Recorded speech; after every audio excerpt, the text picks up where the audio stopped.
의사가 고지혈증이 있어도 고지혈증 약을 먹지 않는 이유, 여러분도 반드시 알아야 할 진실입니다. 의사들이 숨기는 고지혈증 약의 충격적 부작용 비밀. 박영수 어르신이라는 분을 만났습니다. 68세이신 박영수 어르신은 3년 전부터 건강검진에서 콜레스테롤 수치가 높다는 이야기를 들으셨습니다. 병원에서는 당연하다는 듯이 고지혈증 약을 처방했고 어르신은 성실하게 매일 아침 약을 드셨습니다. 심장을 지키기 위해서요, 혈관을 깨끗하게 하기 위해서요. 그런데 이상한 일이 벌어졌습니다. 약을 먹기 시작한 지 2개월쯤 지나면서부터 온몸이 쑤시고 아프기 시작했습니다. 아침에 일어나면 다리가 천근만근이었고 계단을 오르는 것조차 힘들었습니다. 평소 즐기시던 아침 산책도 포기해야 했습니다. 너무 피곤하고 무기력해서 하루 종일 소파에 누워 계실 때가 많았습니다. 박영수 어르신은 이렇게 말씀하셨습니다. 약을 먹기 전에는 이렇게 아프지 않았다고요. 약을 먹고 나서부터 오히려 건강이 더 나빠진 것 같다고요. 그런데 병원에서는 약을 계속 먹으라고만 하셨답니다. 콜레스테롤 수치는 잘 떨어지고 있으니까요. 여러분, 이게 말이 됩니까? 약을 먹는데 더 아프다니요? 수치는 좋아졌는데 몸은 망가진다니요? 우리나라 성인 5명 중 1명, 정확히는 23.4%가 고콜레스테롤 혈증을 갖고 있습니다.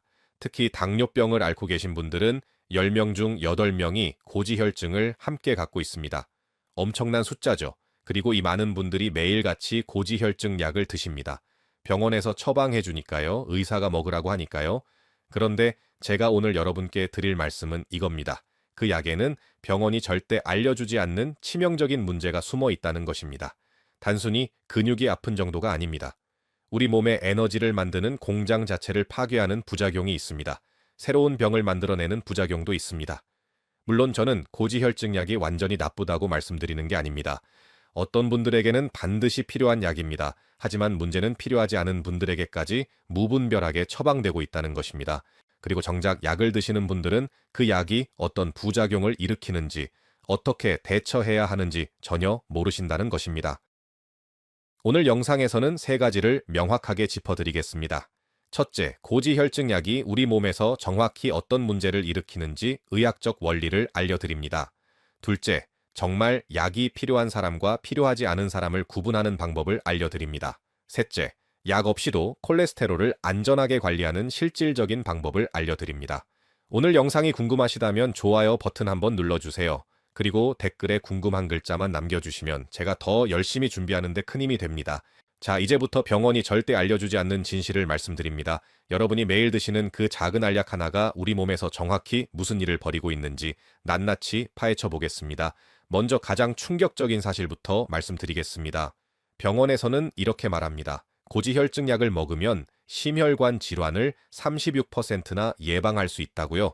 들으면 정말 대단한 것 같죠? 100명 중 36명을 살릴 수 있다는 느낌이 들지 않습니까? 그런데 이건 통계의 함정입니다. 이 36%라는 숫자는 상대 위험도라는 걸 이용한 겁니다. 실제로 절대 위험도로 계산하면 어떻게 될까요? 놀라지 마십시오. 1년에 겨우 1%에서 2%만 감소합니다. 다시 말해서 100명이 1년 동안 약을 먹으면 그 중에서 고작 1명에서 2명만 효과를 본다는 뜻입니다. 더 정확하게 말씀드리면 138명이 5년 동안 약을 먹어야 그중 1명이 사망을 면합니다. 49명이 5년 동안 약을 먹어야 그중 1명이 심장질환을 예방합니다. 나머지 137명, 48명은 효과도 없이 그냥 부작용만 감소하는 겁니다. 박영수 어르신도 바로 그 137명 중 한 분이었습니다. 수치는 떨어졌지만 몸은 망가졌으니까요. 어르신은 제 설명을 듣고 나서 이렇게 말씀하셨습니다. 그럼 제가 3년 동안 매일 약을 먹었는데 저한테는 아무 소용이 없었다는 말이냐고요. 안타깝지만 그렇습니다. 그럼 이 약이 정확히 우리 몸에서 뭘 하길래 이런 문제가 생기는 걸까요? 지금부터 의학적 원리를 쉽게 풀어서 설명해 드리겠습니다. 고지혈증약, 정확히는 스타틴이라는 약은간에서 콜레스테롤이 만들어지는 길목을 막습니다. 이 길목을 메발로네이트 경로라고 부르는데 여기를 막으면 콜레스테롤이 줄어듭니다. 여기까지는 좋습니다. 그런데 문제가 뭐냐면 이 길목에서는 콜레스테롤만 만들어지는 게 아닙니다. 코큐텐이라는 아주 중요한 물질도 함께 만들어집니다. 코큐텐은 우리 몸의 모든 세포에서 에너지를 만드는 데 꼭 필요한 물질입니다. 특히 심장, 뇌, 근육처럼 에너지를 많이 쓰는 곳에서는 필수입니다. 그런데 스타틴이 그 길목을 막아버리니까 코큐텐도 같이 막혀버립니다. 심장을 지키려고 약을 먹는데 오히려 심장이 에너지를 만들지 못하게 막는 겁니다. 이게 말이 됩니까? 그 결과가 바로 박영수 어르신이 겪으신 증상입니다. 온몸이 쑤시고 아픈 것, 이걸 의학 용어로 SAMS라고 부릅니다.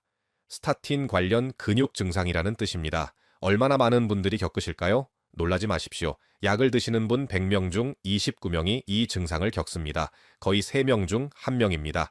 단순히 근육이 좀 아픈 정도가 아닙니다. 만성 피로, 무기력감, 근력 저하가 함께 옵니다. 계단 오르기가 힘들고 평소 즐기던 산책도 포기하게 됩니다. 삶의 질이 뚝 떨어지는 겁니다. 더 심각한 문제가 있습니다. 코큐텐이 부족해지면 우리 세포 안에 있는 미토콘드리아라는 에너지 공장이 망가집니다. 미토콘드리아는 우리가 먹은 음식을 에너지로 바꾸는 곳인데 여기가 고장나면 우리 몸 전체가 에너지 부족에 빠집니다. 그래서 아무리 자도 피곤하고 아무리 쉬어도 힘이 안 나는 겁니다. 여기서 끝이 아닙니다. 이 약은 새로운 병까지 만들어냅니다. 바로 당뇨병입니다. 일반적인 스타틴을 먹으면 당뇨병 발생 위험이 9% 높아집니다. 그런데 고강도 스타틴을 먹으면 어떻게 될까요? 무려 36%까지 위험이 올라갑니다. 왜 그럴까요? 스타틴이 우리 췌장에 있는 베타 세포를 방해합니다. 이 세포는 인슐린을 만드는 세포인데 여기가 제대로 작동하지 못하면 혈당이 올라갑니다. 게다가 인슐린 저항성까지 높아집니다. 그러니까 콜레스테롤은 낮췄는데 대신 당뇨병을 얻는 겁니다. 이게 과연 건강을 지키는 길일까요? 머리도 문제입니다. 콜레스테롤은 우리 뇌 세포막의 주요 성분입니다. 뇌에서 신경이 서로 신호를 주고받으려면 콜레스테롤이 꼭 필요합니다. 그런데 약으로 콜레스테롤을 너무 낮추면 뇌 기능이 떨어집니다. 기억력이 감퇴하고 집중력이 떨어지고 심한 경우 치매 위험까지 높아질 수 있습니다. 실제로 스타틴을 드시는 어르신들 중에 깜빡깜빡하는 일이 부쩍 늘었다고 하시는 분들이 많습니다. 나이 탓이라고 생각하시는데 사실은 약 때문일 수 있습니다. 간 수치도 올라갑니다. 스타틴은 간에서 작용하는 약이니까 당연합니다. 탈모, 수면장애, 소화장애까지 생길 수 있습니다. 약 하나 먹었는데 부작용이 이렇게 많은 겁니다. 박영수 어르신은 이 이야기를 듣고 나서 깊은 한숨을 쉬셨습니다. 그동안 자기가 건강을 지키려고 먹었던 약이 오히려 자기 몸을 망가뜨리고 있었다는 사실을 알게 되셨으니까요. 특히 평소 건강을 위해 열심히 챙겨 드시던 습관들이 약 때문에 무용지물이 됐다는 걸 아셨을 때 너무 속상해 하셨습니다. 여러분 이제 아시겠습니까? 왜 의사가 고지혈증이 있는데도 약을 먹지 않는지요? 수치만 낮추려고 몸 전체를 망가뜨릴 수는 없기 때문입니다. 오늘 영상이 도움이 되셨다면 꼭 주변 분들께 공유해 주세요. 특히 고지혈증 약을 드시면서 몸이 안 좋아지신 분들이 계시다면 이 영상을 보여드려야 합니다. 여러분의 공유 한 번이 누군가의 건강을 지킬 수 있습니다. 그렇다면 우리는 어떻게 해야 할까요? 콜레스테롤 수치는 높은데 약은 먹기 싫고 그렇다고 아무것도 안 하자니 불안하고 여러분 희망은 분명히 있습니다. 지금부터 제가 그 길을 명확하게 보여드리겠습니다. 먼저 가장 중요한 것부터 말씀드리겠습니다. 스타틴이라는 약이 꼭 필요한 분들도 계십니다.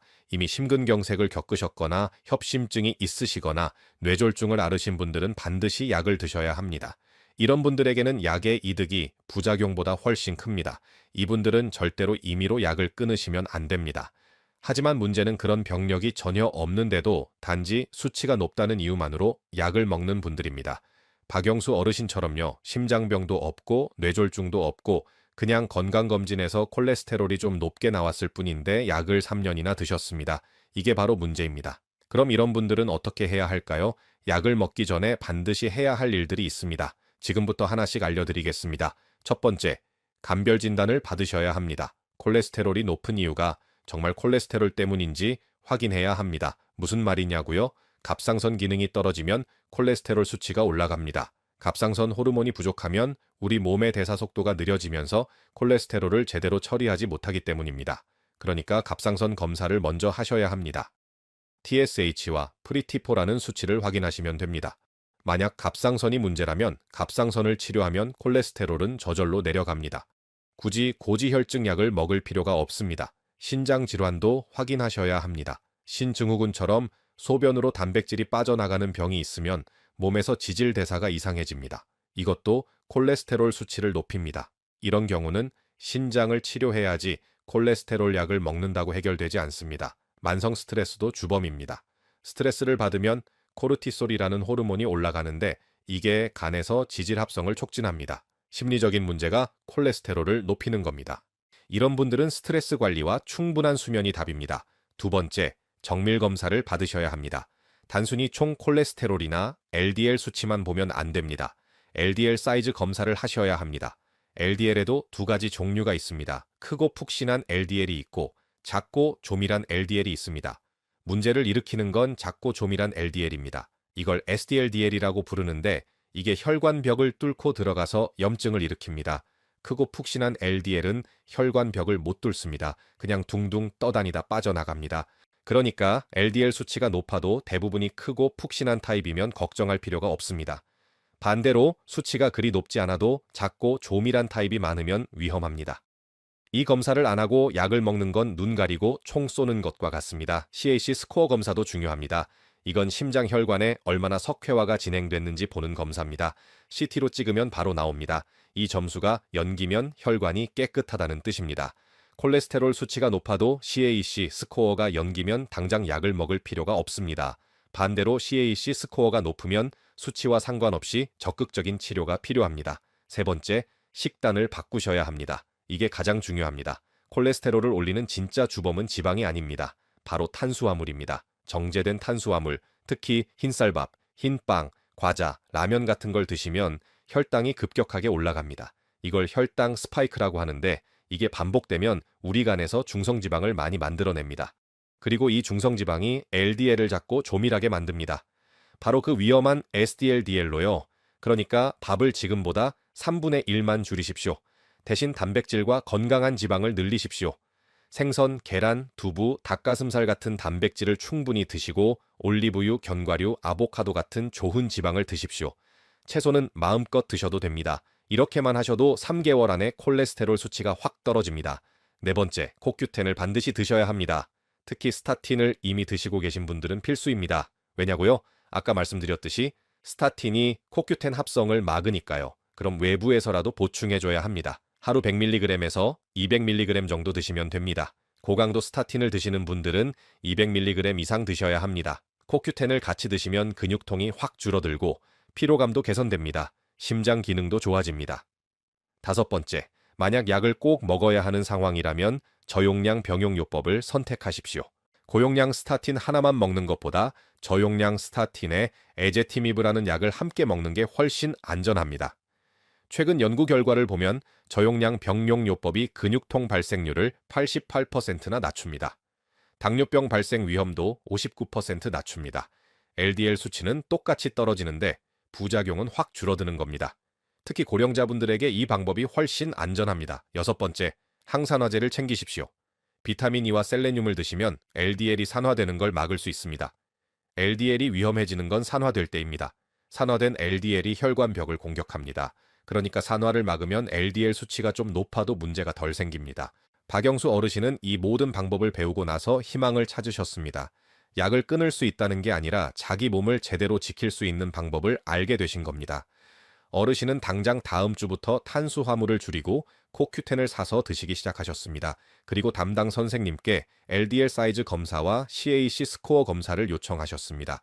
오늘 영상이 도움이 되셨다면 지금 바로 구독 버튼을 눌러주세요.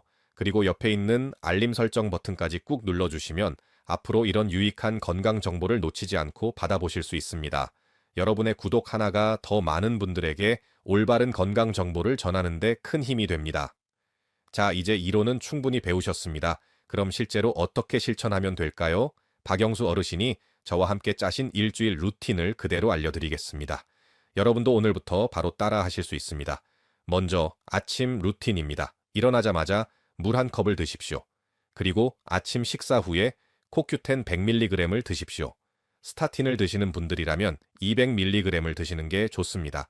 오메가3도 함께 드시면 더 좋습니다. 아침 식사는 어떻게 하느냐? 예전처럼 밥 한 공기 가득 드시지 마십시오. 밥을 3분의 2만 드시거나 아예 밥 대신 고구마 반 개 정도로 바꾸십시오. 대신 계란 2개를 삶아서 드시고 김치와 나물 반찬을 충분히 드십시오. 된장찌개에 두부를 듬뿍 넣어서 드시면 단백질도 채우고 포만감도 생깁니다. 점심과 저녁도 마찬가지입니다. 밥은 줄이고 반찬을 늘리십시오. 특히 생선을 자주 드십시오. 고등어, 삼치, 연어 같은 등 푸른 생선이 좋습니다. 닭가슴살이나 두부도 좋습니다.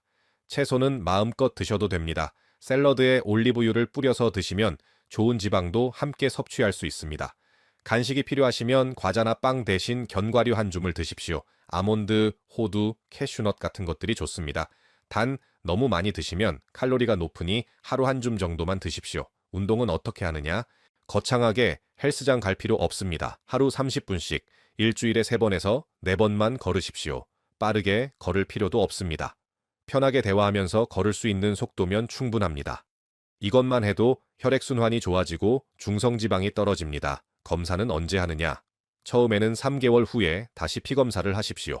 LDL 수치가 얼마나 떨어졌는지 확인하시고 가능하면 LDL 사이즈 검사도 함께 하십시오. 그리고 6개월에 한 번씩 CAC 스코어를 확인하시면 혈관 건강을 정확하게 파악할 수 있습니다.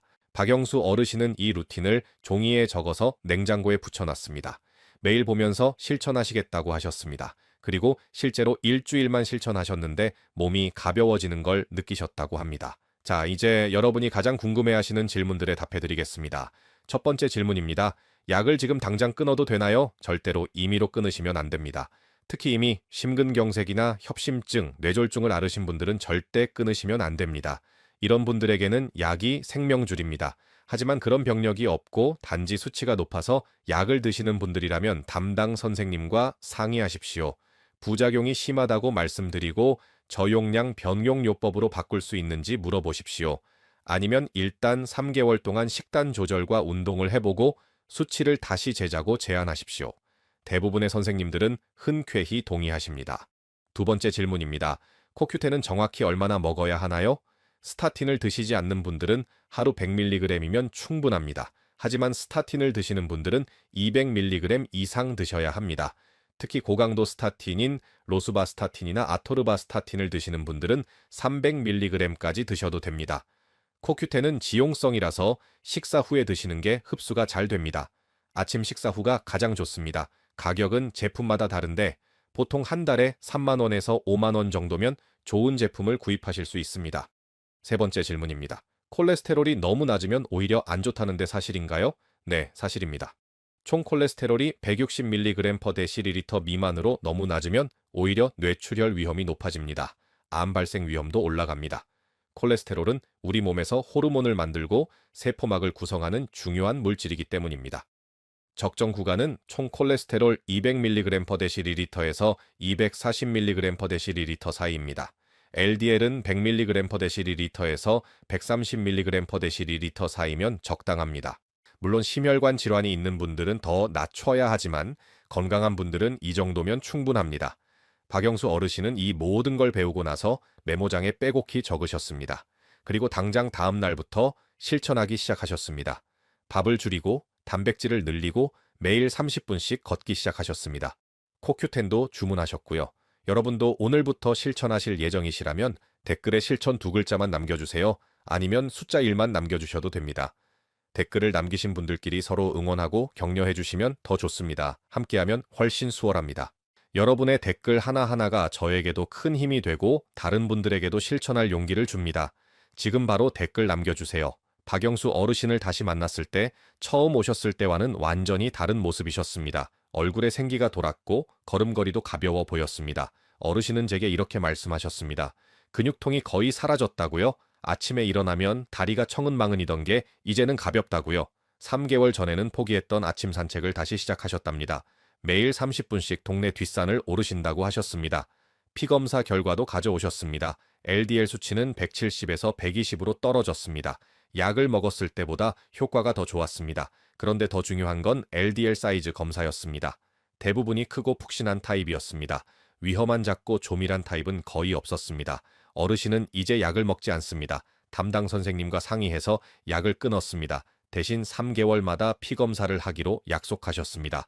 그리고 식단 조절과 운동은 평생 하시겠다고 하셨습니다. 가장 기쁜 건 어르신이 다시 활력을 찾으신 겁니다. 손자들과 공원에서 뛰어놀 수 있게 되셨고 친구들과 등산도 다시 가시게 되셨습니다. 약을 먹을 때는 하루 종일 소파에 누워 계셨는데 이제는 하루 종일 밖에 나가 계십니다.